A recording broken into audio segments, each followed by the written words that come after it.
ભાવનગરના તંત્રની આંખો હવે ખુલી હોય તેવું લાગી રહ્યું છે, જ્યારે પૂર્વ મેયરને રખડતા ઢોરે અડફેટે લેતા હવે તંત્ર જાગ્યું છે તેવું લાગી રહ્યું છે।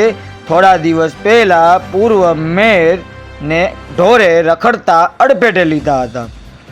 પૂર્વ મેયર મેહુલભાઈને રખડતા ઢોરે અડફેટે લેતા હતા, જ્યારે તેમને ઈજા પહોંચી હતી, જ્યારે ખાનગી હોસ્પિટલની અંદર ખસેડવામાં આવ્યા હતા।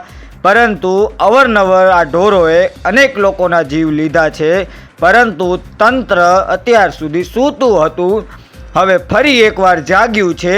તો હવે આપણે જોઈએ કેટલા દિવસ તેમની કામગીરી ચાલે છે અને કેટલા ઢોરોને પકડે છે અને ફરી ક્યારે ઢોર જોવા મળશે તે પણ આપણે જોશું।